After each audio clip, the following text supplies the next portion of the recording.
Do you want to increase the money that you get by at least 90% in your trading?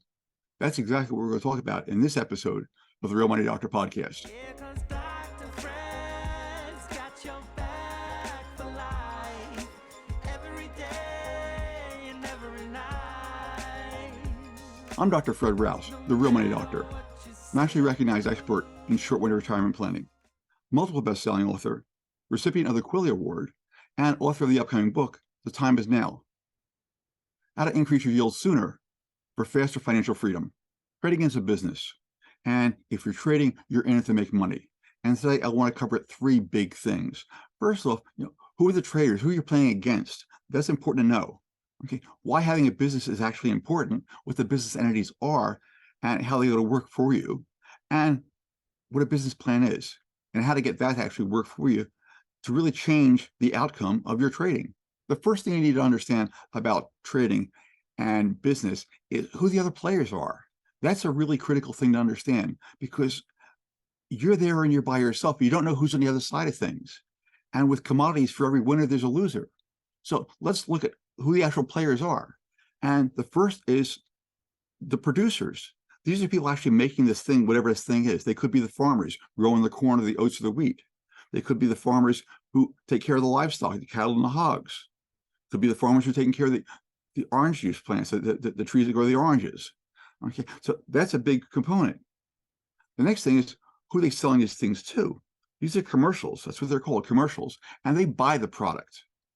And their end goal is to actually get this product, lock in a price, and use this to sell whatever they're doing. Okay, so General Mills needs the cornflakes and the oats to make their cereal. Okay, Tropicana needs the oranges to make their orange juice. Okay, these are two really, really big players. The third big player are the large specs. These are people in here to make money. These are generally the mutual funds that are buying large blocks of commodities and looking to capitalize on a profit on a price swing. And then here we are. We're called the small specs. Okay, and we might be trading anywhere between 1 and 5, maybe 10 contracts at a time. Okay? And we're on the low end of this game. And it's important to understand where you sit, because if you don't understand that, you really think that what you're doing is going to make a difference. And it's not. The producers and the large specs, okay, and the commercials run the show. As a small spec trader, you're just trying to capitalize on the tail end of what they're doing. And if you understand that, life is simple and you end up making more money faster. The second big thing you really need to know about business entities is that they are specific business entities.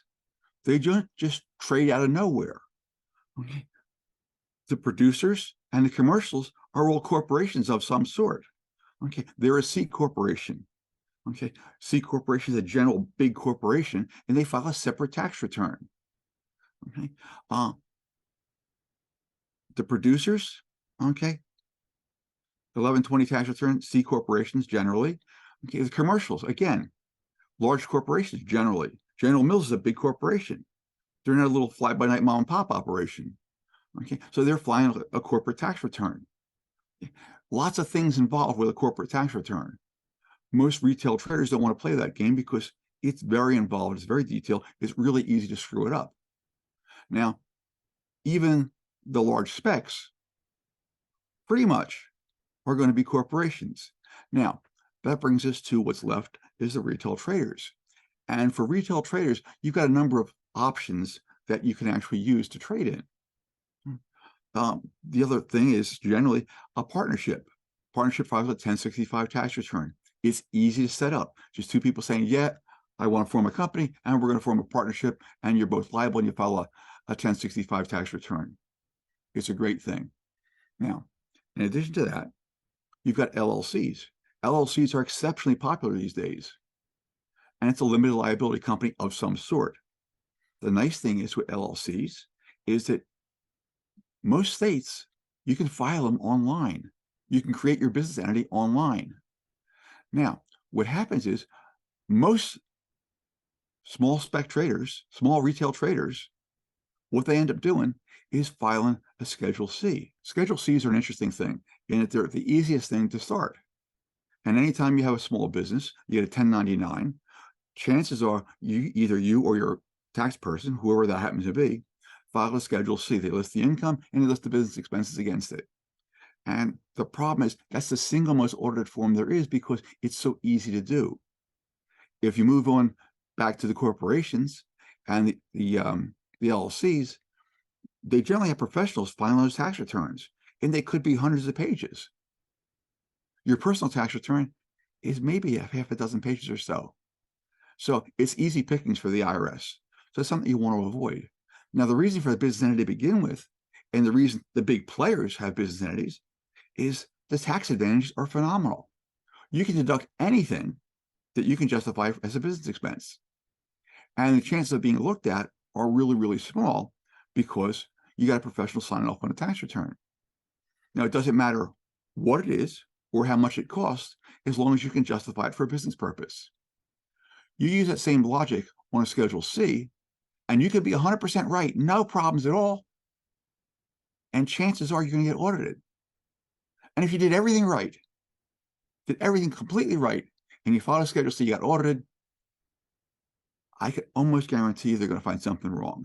Not that you did anything wrong on your Schedule C, not that you lied about anything, but just because it's Schedule C, and the IRS picks this up and say, oh, I can probably get money out of this. And if you did everything right, you're going to write a check still, because the IRS auditor, his job performance is judged by how many returns he audits and how many dollars he's bringing back in.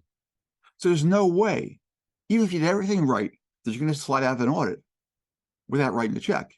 And the aggravation of going through the audit, which seriously disrupts your life. So you got to avoid a Schedule C. The easiest thing is a multi-member LLC. They're easy to form. You can do it online. Not a real big deal. The tax advantages are phenomenal. They're easy to run, and they're easy to set up. And that brings us to the third critical thing that you need to know, in that all the big players, all three of the big players, they all have businesses. Well, we already understand that. Part of having a business is having a business plan so that you stay organized and focused on making money. Most retail traders, you ask them what a business plan is, they have no clue, which is why 90% of retail traders lose money. They're not focused on business. They're focused on playing with trading, not actually making money. A business plan will have you focus on the important things in your business so you don't stray off to the side. So it gives you the best chance of making money. Now, whenever you have a business plan, it's important to have the basic things, and they're called SMART goals. And if you work in the corporate world, you understand this because this is routine stuff for you guys. If you're not in the corporate world, you don't understand what the hell SMART goal is. SMART goals are specific. It starts with S for specific. You know, the what, the why, the how. What are you going to trade? How are you going to trade it? Why are you going to trade it? You need to understand those things. You need to have a process on how to attain that goal. That's what the specific means. Measurable. It's the next part of a SMART goal. It has to be measurable. If you can't measure it, it's not a goal. It's just a wish lister to do someplace that may or may not happen. You have to be able to measure the results. Okay, what's the end outcome you're going to want? How are you going to get there? And what are the steps in between? Can you measure those steps in between to make certain you're getting to that point? It has to be attainable. That's the A in the SMART goals. Attainable. Can you actually get to that point? And you need to identify what the goal actually is. If you're 4 foot tall, your chances of being an NBA basketball player are not very realistic. It's not attainable. I don't care how much you want it. I don't care how specific you get with your goals. It's not attainable. So you can't do that.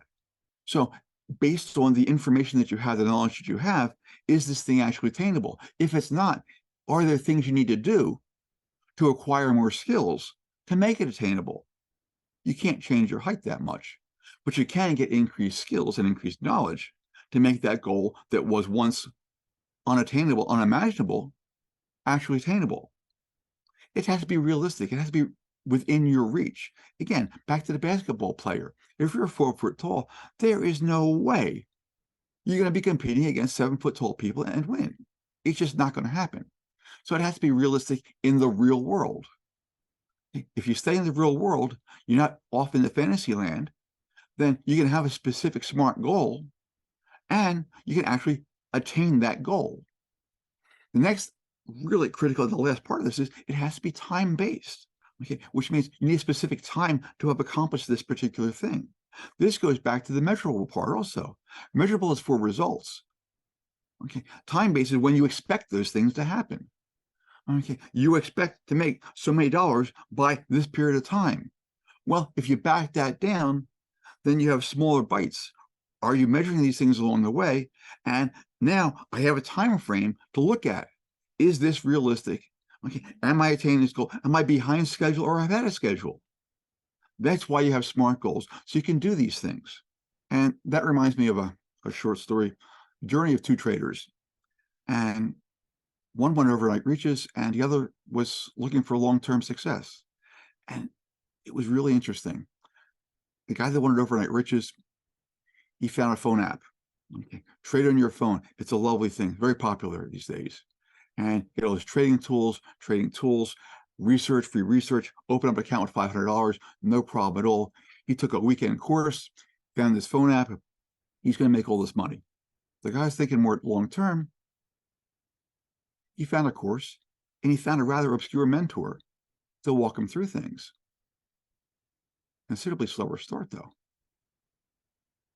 The guy with the trading app, no problem at all. Within the first week, he's got 2-3 trades.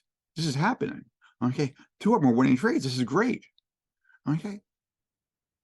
The guy with the mentor though, he's still working through the program. His mentor's working with him, trying to figure out what he wants to do, where the end goal is, what a realistic plan is for that. Week number 2, the guy with the phone app, he's doing phenomenal. Another winning trade.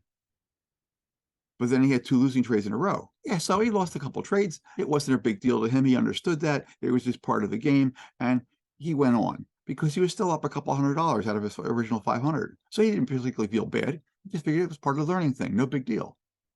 Okay. However, the guy on the other side of things, who wanted the long-term results, he's still working with his mentor, trying to develop a business plan, trying to get some more skills to find out what he needed to do in order to attain what he wanted to do with his SMART goals. Back in week number 3 now, the trading guy, okay, he's got his phone app. This is great. 3 more losing trades in a row, though. He wasn't happy by a lot. But he figured, I took the trading course. I got all these research tools. I got these tools. Okay, I got the research. This should work. Okay, let me throw some more money at this. He threw another couple $1,000s into his account. The guy on the other side is looking for long-term wealth. He's taking his time. He's working with his mentor. They're going through things. They're trying to work things out. They're trying to figure out what skills this guy needs to develop his plan and to get to where he actually wants to go. Week number 4, I had another 2 winning trades, but then he had 4 losing trades. He pretty much wiped out his account at this point in time. He's not happy by a lot. And you know what it's like to, get all excited, you're going to make all this money, and then it just crashes and burns. And that's exactly where he was at that point in time. The other guy, he's still taking his time. He's working with his mentor, and he's working on his business plan. Fast forward this, a few more months, and the guy at the phone app, he finally deleted the phone app. What a surprise. After he's down $5,000.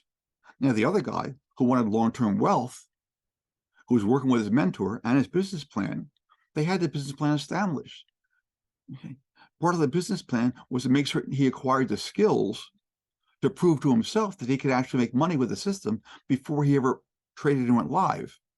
Lo and behold, they had done that, and he's consistently getting 7, 8, 9 winning trades in a row. He has an occasional losing trade, but his streaks of wins are 6, 7, 8, 9 wins in a row before he has a losing trade.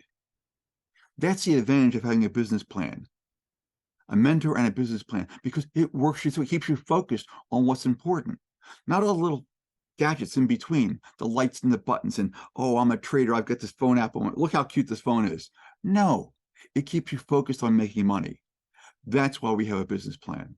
That's why a business plan is so important to you. The major key takeaways of this entire situation is that you need to know who the other players are, because their motivations and their goals are different than yours. They could be very happy with an 8, 12, 15% return. You as a retail trader, that's abysmal. You can't do that. That's no money at all, not in retail trading. So their goals are different. Their account size is considerably different than yours. They can buy and move more contracts at any one point in time than you could ever imagine. So it's important to know where they're at, okay, so you can make better decisions with your money. It's also important to understand that they all have businesses, and they treat their business as a business because they are a business. As a retail trader, it's really critical that you have a business entity, that you understand the things you can deduct, which is almost everything. And it keeps you focused because you have a business plan on the things you need to do in order to make money. So choosing the right entity is not that difficult when you have the knowledge and you have a mentor to walk things through with you. It really is that simple. Okay, but you need those things. You need a business entity. You need a business plan. You need somebody to help you monitor that plan and make certain that you stay on track. Your mentor is there to help you do that. If you don't have a mentor, you can halfway do that by yourself, but you need a business plan. So you always stay focused on what's important to you. Hopefully I've answered some questions for you. If you've got some questions we haven't answered, please email me at admin@drrousenow.com. I'll be happy to look at those questions and see if we can't work them into an upcoming segment or not. If not, chances are I'll just respond to you directly. Now, I've been doing this for a long time. I've got 40 years in financial services, 28 as a certified financial planner. And I find that over the years, it's absolutely critical that wherever I go, I bring value, okay, whether somebody comes on as a student or not. And my overriding goal is how am I going to get somebody to get, protect, and enjoy their money, their life, and their retirement. So I've got a number of free resources. The first one is one I want to give you for free. So in order to get it, go to drrousenow.com/free gift. And they'll put that on the screen for you. And it's not a problem. drrousenow.com/free gift. So both students and people who have not even become my students yet have found this gift exceptionally useful in their lives over the years. And I want to make sure that you get it. So download that. And I look forward to seeing you in the next show. Thank you. Yeah, 'cause